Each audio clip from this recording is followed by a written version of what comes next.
भगवान श्री कृष्ण अलग अलग समय विभिन्न प्रकार की बांसुरियां धारण करते हैं।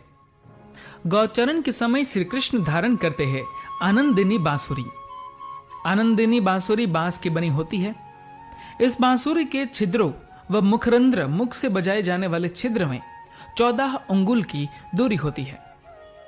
जब श्री कृष्ण गायों के न्योने यानी कि दोहते समय गाय के पैर बांधने की रस्सी की पगड़ी बांध लेते और उनको फंसाने के फंदे भागने वाली गायों को पकड़ने की रस्सी को गले में डाल लेते हैं और गौओं को साथ लेकर मधुर मधुर स्वर से बांसुरी बजाते हुए चलते हैं, तब वे आनंदिनी नामक बांसुरी धारण करते हैं।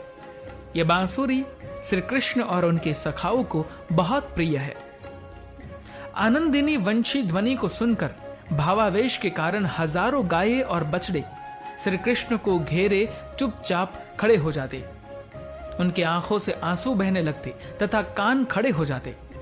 प्रत्येक गाय के सामने श्री कृष्ण का मुख है, मानो भगवान के मुख की ओर आंख लगाए ये गौवे उनके रूप सौंदर्य को अपने हृदय में उतारना चाहती है।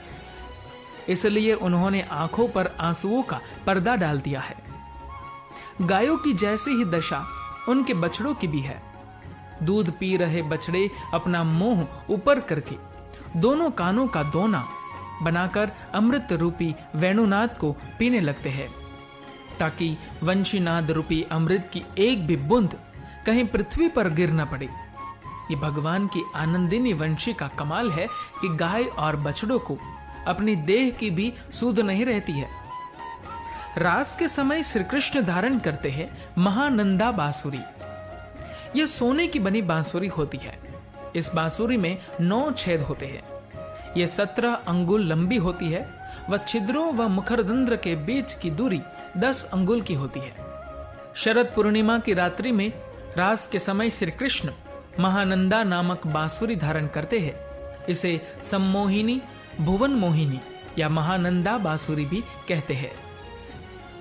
आकर्षणी बांसुरी, जब बांसुरी सोने से बनी हो, उसमें 9 छिद्र हो व छिद्रों व मुखरंध्र के बीच की दूरी 12 अंगुल हो, तो उसे आकर्षणी बांसुरी कहते हैं। हीरे, पद्मराग आदि मणियों से जटित श्री कृष्ण की वंशिका। यह बांसुरी मणियों से बनी होती है। इसमें 8 छिद्र होते हैं। जब बांसुरी का ऊपरी भाग 4 अंगुल का व नीचे का भाग 3 अंगुल का होता है, तो उसको वंशिका या वंशी कहते हैं। माता यशोदा अपने कन्हैया का श्रृंगार कर इसी बांसुरी को कमरबंद में लगाती है। मदन झंकार बांसुरी, कामदेव के चित्त को भी ललचा देने वाली भगवान श्री कृष्ण की यह बांसुरी मदन झंकार कहलाती है। इसमें 6 छिद्र होते हैं। ब्रह्मा आदि देवताओं को जीत लेने के बाद कामदेव अत्यंत अभिमानी हो गया था। उसने उन सब के सामने भगवान श्री कृष्ण से युद्ध करने का निश्चय किया। भगवान ने उसका निमंत्रण स्वीकार कर लिया।